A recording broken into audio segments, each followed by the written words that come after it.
District of Conservation is sponsored by the Committee for a Constructive Tomorrow, better known as CFACT. To learn more about our sponsor, head over to cfact.org. Thanks for listening to the program. A milestone moment creates a beautiful memory for years to come. And now's the time to celebrate it with 35% off select pieces at Blue Nile. Blue Nile makes your most valuable moments sparkle with jewelry gifts of the highest quality offered at the best price. You'll also find expert guidance and the level of convenience you'd expect from the world's leading online jeweler. Right now, take advantage of 35% off select pieces at BlueNile.com. That's BlueNile.com. BlueNile.com. Welcome to District of Conservation. I am your host, Gabriella Hoffman. This podcast offers a sober examination into all things hunting, fishing, shooting sports, energy, environment, and the public policy surrounding it. And this podcast also specializes in original interviews that you won't hear elsewhere. Here's what I have for you today.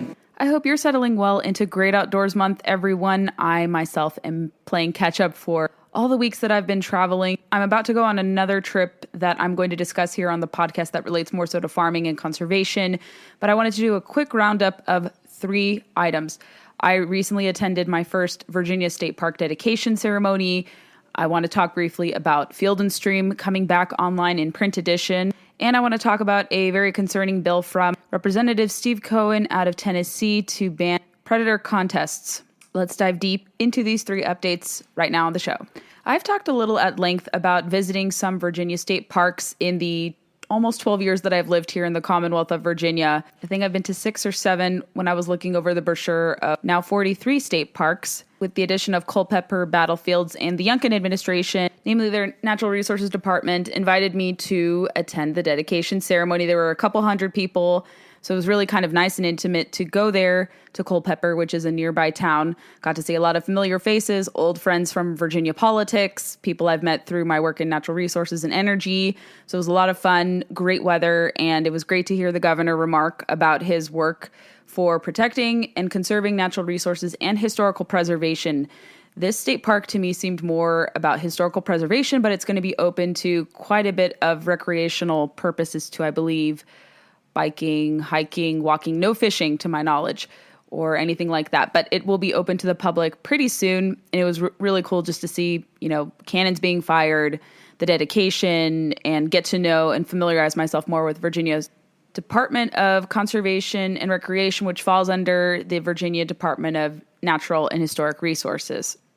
It was nicely timed too because, again, June is Great Outdoors Month, so very symbolic in that respect to see that. There are a lot of battlefields here in Northern Virginia that are interesting backdrops for hiking, biking, lots of trails that meander through the different regions. So it's not surprising to see the addition of another battlefield to add to the mix. And I thought the governor delivered very poignant remarks about learning the good, the bad, the ugly of history, and how this site in particular can be a reminder of that and offer some good in the present day. And I've heard him speak before several times earlier this year. I think I mentioned it when I went to the Virginia Agriculture Banquet, the dinner reception, that he talked about conservation being conservative. So I love hearing whenever Republican governors say that. And I believe in the stuff I've observed from his administration in the several years they've been in office, they do seem to really care about conservation. So it's nice to kind of get a break from following the federal side and national side to see what's happening closer to home in my backyard. And I can assure you all that a lot of cool things are happening. So if you're not paying attention to your state park system or your Department of Conservation or Recreation or the equivalent in your state, you should look to see what they're doing, because they do have a profound impact on your ability to recreate locally close to home. And they kind of go underappreciated. So I appreciate the invite. It was a great event. And I'm going to do my best to visit more Virginia state parks. I don't know if I can reach all 43. So as I mentioned before, I will try to visit more state parks going forward when I'm not traveling or not busy with work.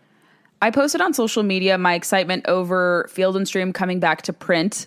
It's one of the most iconic outdoor magazines. If those of you listening are unfamiliar with Field and Stream, I bet you most of you have heard of it. If you're avid in the great outdoors, hunting and fishing in particular, it caters largely to the hook and bullet crowd. But there's a lot of other stories that are adjacent to those activities that are featured. And I got to read through the entire magazine this past weekend, and I really enjoyed the stories. I'm an outdoor writer myself, award-winning outdoor writer, and my writing I feel like is more technical. I can do the storytelling and interweaving of emotions. It just takes a lot of effort. That's how serious outdoor riding is. Some people naturally have a knack for doing it. For the rest of us who are still adept at riding, it just takes some time. And you really just have to be passionate about the story and channel the people you interview into a format that reflects them accurately. And I think the people that Field and Stream have tapped to do this and people they enlist on a regular basis, they're probably some of the best outdoor storytellers out there. The cover is beautiful, super glossy, kind of as an homage to the old magazine. And if you didn't know, they went under different management and leadership across the years. When I contributed to them very briefly, I think in spring of 2019, about 5 years ago already. Wow. It was under Bonnier Corporation. They were then overseen by another investment firm, and then now they're overseen by a company that includes investors like country music singers Eric Church and Morgan Wallen. An interesting pairing, to say the least. But Eric Church actually is a pretty good writer too, and he has a story in this new edition about ticks, seed ticks, which are ticks in larvae form, and how he regrets not making the experience into a song, and that someone else took his idea. So I thought that was pretty indelible, memorable piece, and just the pictures that were incorporated into the different articles. Photography goals, because I've always just wanted to go on a trip and just photograph things as much as I can. And you don't really get that sometimes when you're traveling, even for doing these outdoor storytelling, outdoor news making pieces that I often do. And I got a little nice care package. I'm not in any influencer arrangement with them, but it was nice to receive the magazine, a hat, a challenge coin, and I believe they sent me a membership. I have to check and see what that is, like maybe a short-term membership or something. And I really like the fact that print is making a comeback. I know everyone's like, oh no, everything has to go digital now. But even the digital model, I look at political newspapers, it's not working. I think New York Times, Washington Post has said that they've actually lost profit. They haven't made a very good profit on that model. I mean, they're kind of losing the trust of their readers and readers in general. So maybe that also adds to their malaise as a publication and where newsmaking is. But outdoor industry, outdoor media is a little different, where this is still kind of a novelty, lost art that people truly care about, even in the age of digital. So it's really a welcome update, and I look forward to seeing what they come up with. I don't know if I'll be featured there again anytime soon. Who knows? Anything is possible. But I'm hoping, that the publication is successful, and maybe some other outdoor media outlets kind of look to that if they have also similarly shelved the idea of a print edition. Outdoor media really needs to be kept alive because there are so few of us, I think, in this day and age who opine on outdoor media storytelling in some form or fashion, traditional, non-traditional.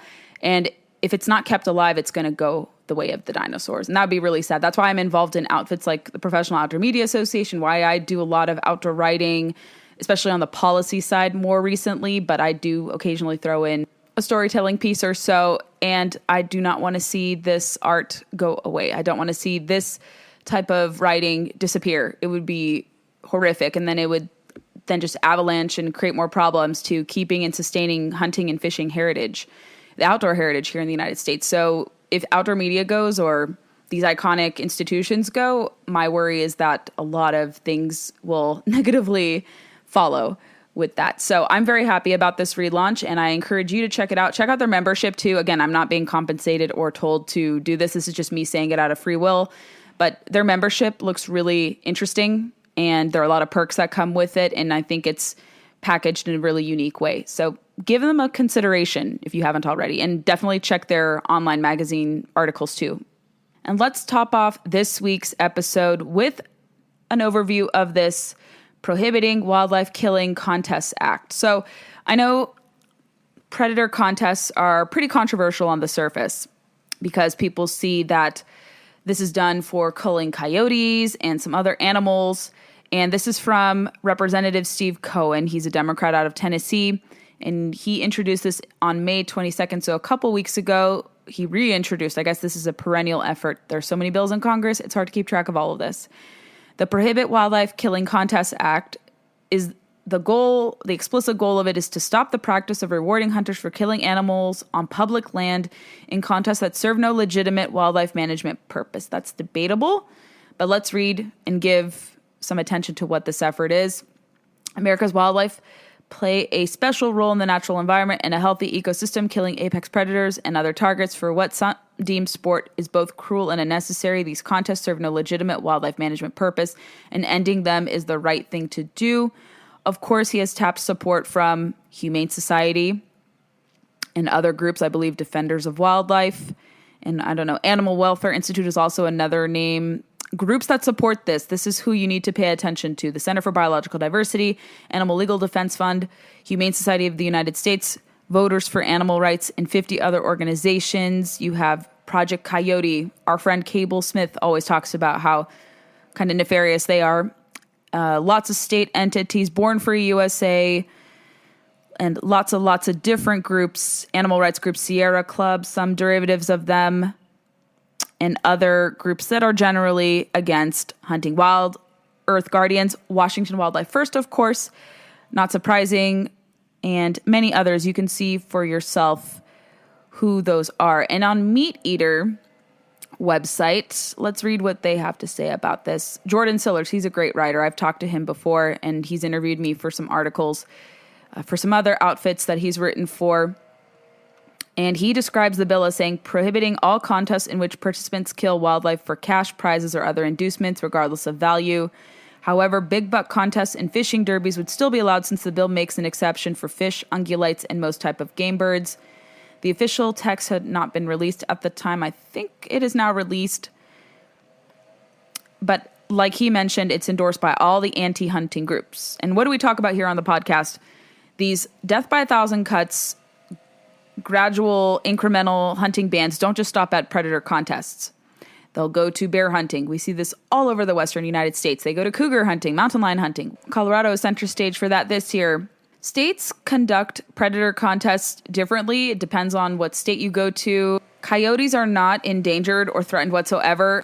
They're plentiful. They are found almost anywhere. They're highly adaptable creatures. And I know the idea of putting a bounty to a coyote might be very unsettling, but in a lot of ways, it is an incentive, especially, like I said, on private lands and in states where they help do the job with culling. You're not killing off the entire population. There's a set number of coyotes you can take.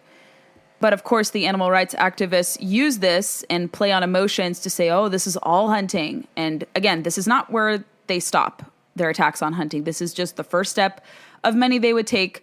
And then they are trying to craft this narrative that this is so cruel and unusual. I don't know if personally I would ever participate in a coyote hunting contest. I am fine with predator management. I would like to do some more. I've offered friends to help them on their different respective farms and properties. But I think this bill, I just can't support something like this because I just think it opens the door to more hunting prohibitions. If you enjoyed this installment of District of Conservation, I would love to know your feedback. Send it my way. Please be sure to leave us reviews on Apple, Spotify, or wherever podcasts are played, and also check us out on Facebook, Instagram, and Twitter to never miss a beat nor a guest announcement. Thanks so much for listening to District of Conservation. I hope you have a wonderful day, and please share the podcast to those who may be interested in learning more about these critical natural resources, environment, energy issues.